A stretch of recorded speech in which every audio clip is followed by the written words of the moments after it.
రాజన్న సిరిసిల్ల జిల్లా వేములవాడలోని junior college ప్రాంగణంలో అజ్యగోలి foundation ఆధ్వర్యంలో మెగా జాబ్ మేళా నిర్వహించారు. దాదాపు 200 కంపెనీలు ఉద్యోగ మేళాలో పాల్గొన్నాయి. నిరుద్యోగ యువత జాబ్ మేళాను సద్వినియోగం చేసుకోవాలన్నారు సిబిఐ మాజీ జాయింట్ డైరెక్టర్ లక్ష్మీనారాయణ. 10,000 మంది యువతకు ఉద్యోగ అవకాశాలు కల్పిస్తామన్నారు అజ్య ఫౌండేషన్ చైర్మన్ మోహన్.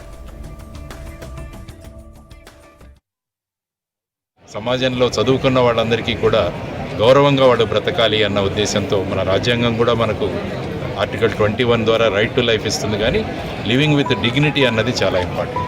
కాబట్టి చదువుకున్న వారు ప్రతి ఒక్కరు కూడా ఒక స్థాయికి చేరుకొని వాళ్ళ కుటుంబాలను పోషించుకుంటూ వాళ్ళ ఆర్థిక స్థాయిని ఎప్పుడైతే పెంచుకుంటారో అప్పుడే దేశం శక్తివంతమవుతుంది. కాబట్టి ఆ గొప్ప ఉద్దేశంతో మిత్రులు గొప్ప అమెరికా లాంటి దేశంలో తనకంటూ ఒక స్థానాన్ని అనేక దేశాలలో తనకు స్థానం సంపాదించుకున్న శ్రీ మోహన్ గారు ఈరోజు ఈ కార్యక్రమాన్ని ఏర్పాటు చేయడం అనేది నిజంగా అందరం కూడా హర్షించాల్సింది.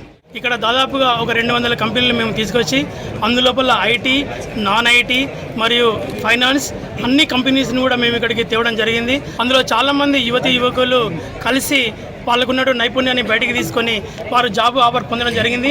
చాలామందికి ఆల్రెడీ ఆఫర్ లెటర్స్ కూడా ఇవ్వడం జరుగుతుంది. కాబట్టి యువతకు నేను ఎప్పుడూ అండగా ఉంటూ మీరు చదువుకోవాలి, ఉద్యోగంలో ఉండాలి, ఆర్థికంగా ఎదగాలని కోరుకుంటూ